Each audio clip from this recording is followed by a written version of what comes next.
Crafty friends, it's Courtney Brickner, the CB behind the Crafty Brick. Welcome to my YouTube channel. Today I want to share a project with you because it is the start of the new volleyball season and we've got a tournament this weekend and I need something new to wear to the games to show my team spirit. So I'm going to be using my Ricoma EM1010. I designed a file in Leonardo Design Studio and then sent it to ZDigitizing. They digitized it for me. So I have a custom shirt that says Volleyball Mom, but I want to do some applique with glitter, some Caesar glitter, as well as the side bow, because I found a side bow that actually has like a volleyball design on it. So I'm very excited to share this with you today. And if you need any information about any of the supplies that I'm using, check below in the description and you can get that. And if you have any questions, please let me know that as well. But let's get to it. Let's jump over to my machine so we can hoop our shirt and get this stitched out. First thing I did was got a little bit of cutaway stabilizer to use on the inside of my sweatshirt. And then I got my Hoopmaster hooping station. I'm just opening up the clip so that the stabilizer will stay in there nice and secure. It's perfect. Actually, I got to put in the bottom of my hoop first. Sorry, I forgot that part. So I'm going to take these apart. They get held together by magnets, really strong magnets, so it holds them very securely in place. And this bottom part actually moves up and down so that you can accommodate different size hoops. And I had another size on before, so I just needed to move it down a little bit lower on the station so that it would fit this 8x13 hoop size. So it's got some little screws in the bottom, screw those back into place, and now we're ready to put our stabilizer on. So you put the stabilizer on, put your tabs back, fold them down. There's a magnet there that holds the stabilizer in place, and then you're going to go ahead and hoop your sweatshirt onto the Hoopmaster station. You adjust it so the top is centered with the middle line on the station. You see that right there. Smooth it all out. Make sure that the neck is in the right position, and then put your magnet on the top layer of your hoop and you are good to go. It's nice and secure, no stretching, and you're ready to place it in your embroidery machine. I'm going to go ahead, lock it into place, make sure that I do not have any of my fabric under the arm, just to make sure that I don't sew anything together. And then we've got our run sheet here, and we're going to put in our colors that we're going to be using. So we're going to click our color button, and then we're going to enter all of the colors for each stop that we're going to be using for this project. And since we're doing applique, this button right here, the AA, we're going to press that. We want it to say AM so that the machine stops each time it switches colors so we can put our applique down. Then we're going to go ahead, lock the embroidery status, click OK, and we're going to do a trace. We're doing this to make sure that the needle does not touch the side of our hoop in any location, and to make sure that we're starting from the center. It's a big design, but we're not touching the hoop on any side, so we are good to go. Now we go ahead and press start and let our machine work its magic.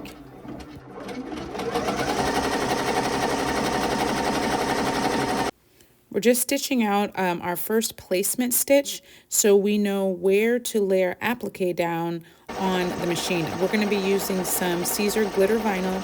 So you see it's just stitching out the two M's because that's where we're going to have the white vinyl. And then after it stitches it out, since we have it on the AM setting, it's going to stop and we'll be able to put our vinyl down.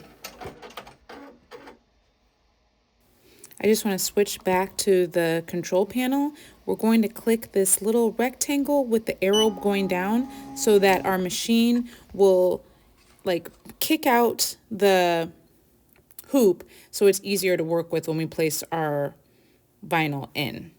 So I'm just measuring the placement of where the vinyl needs to go, and then I'm going to cut the size that I need and then take the backing off of it and just place the vinyl itself without any transfer paper or backing on it, and then push that rectangle again and the hoop goes back into the place where it needs to be to start the next stitch. This stitch is the tack down stitch, so it is holding our applique into place. So that's why we've got a placement stitch, then we've got the tack down stitch. I just kind of hold it in place for just a quick minute, so until it starts to get those few stitches in, and then I just let it do its thing and get those tack down stitches for both of them.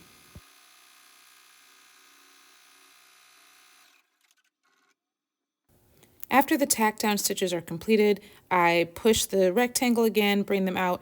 This was actually a mistake. I found out later that I shouldn't have torn this off.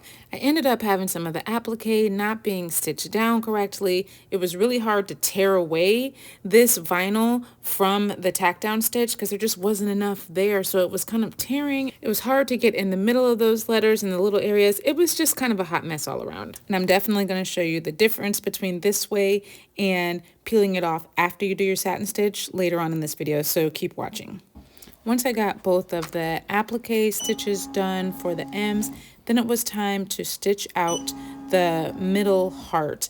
And that was just going to be 2 different colors for volleyball. So I pushed the hoop back in, and then it went ahead and started the next stitch.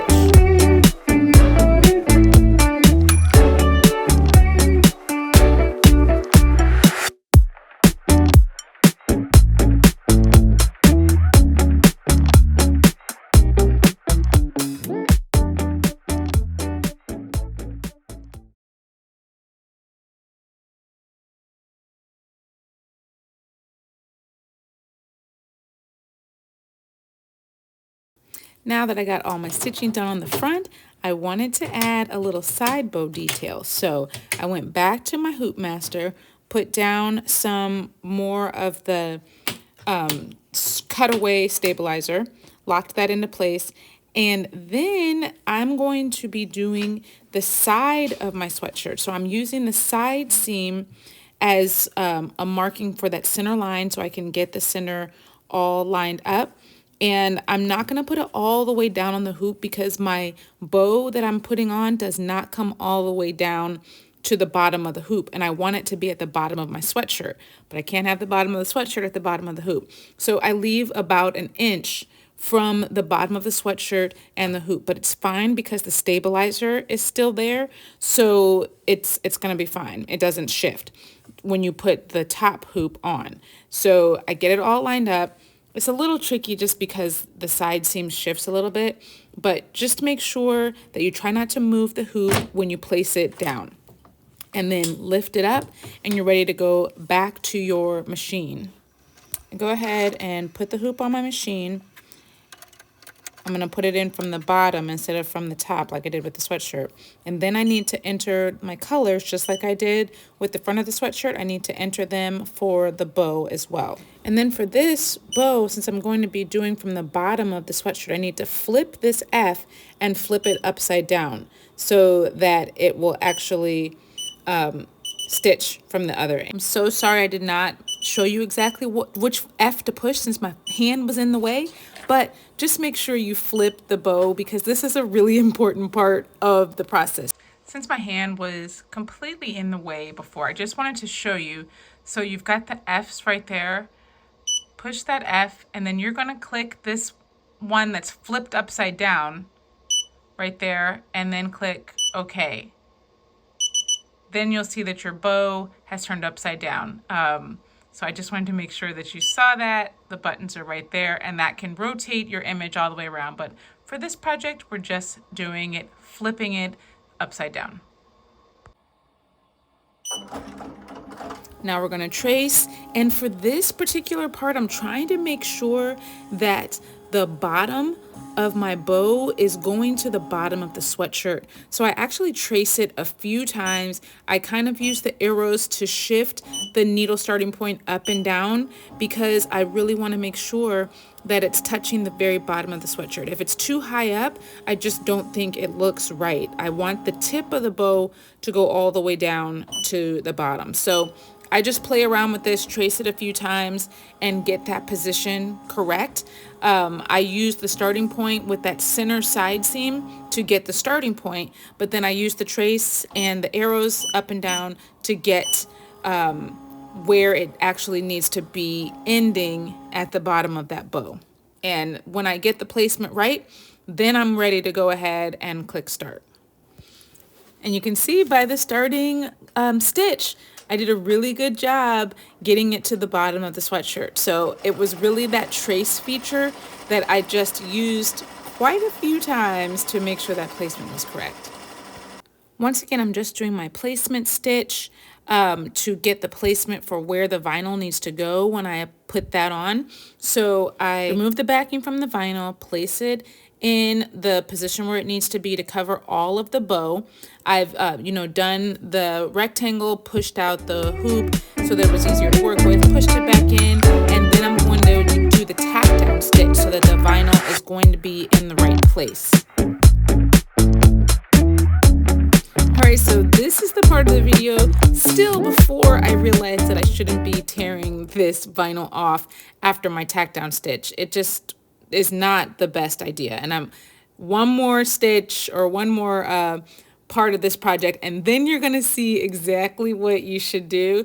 But it's doing all of the lines of the volleyball right now. So it's got the vinyl on it, and now it's doing all of the satin stitches on top.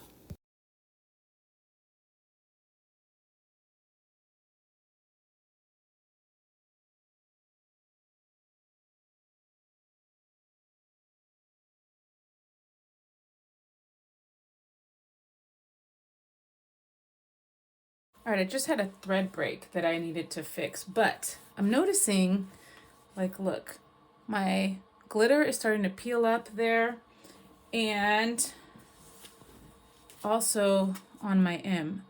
So the good thing is that since it's HTV, I'm just gonna press it on, so it will be good. But I think when I do the other side, I'm not going to peel away the glitter until I do that satin stitch on the top. I think that would be a much better idea.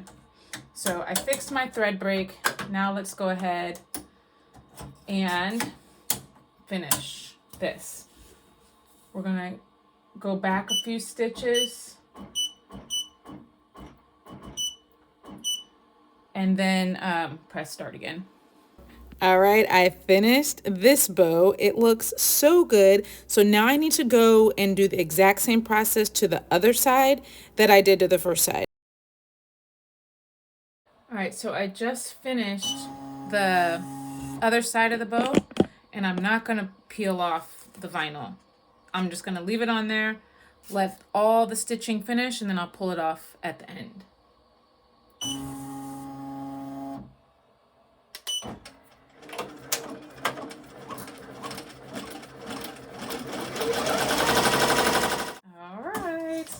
Now our second side is finished.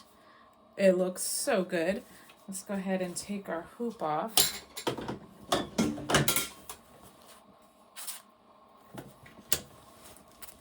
And then let's take, oh my goodness, so much easier.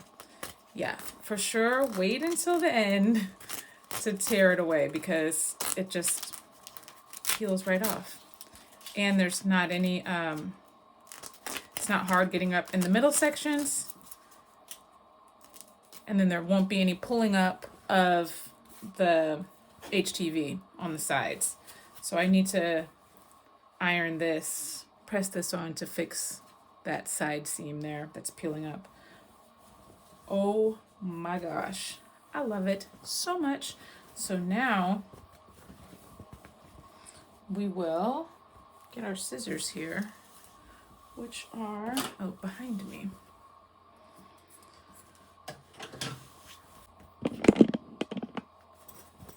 Let's go ahead and cut off the excess stabilizer.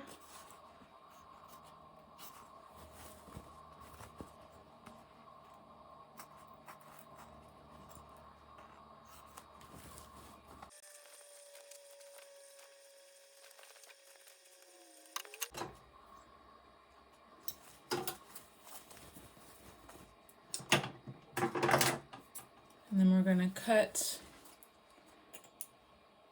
our the bows out, the tails of the bow.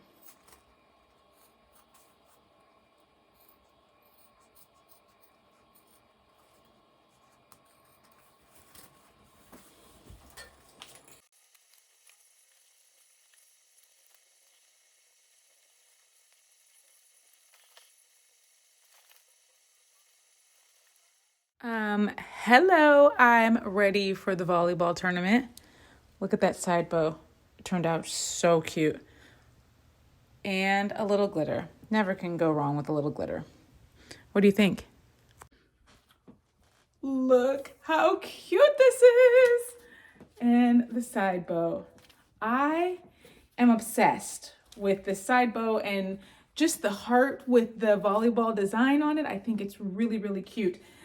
The one that I made previously, I did a basketball one and I stitched out the M's. That was a lot of stitching. So I decided this time I would use the applique here and stitch the heart instead of doing the applique on the heart. So I think that this works out a lot better. And we also have learned that we should be pulling off our applique after we get that satin stitch at the end. I think that works a lot better. So I hope that you liked this design and this tutorial today. I really enjoyed sharing this project with you. If you want more information, like I said, check the description on my machine, any of the materials I used, all that information is down there. And I hope that you will definitely hit that like button and turn on the notifications so that you do not miss any of the crafty content that I'll be sharing, because I will be back very, very soon. And until then, stay crafty, my friends. Bye.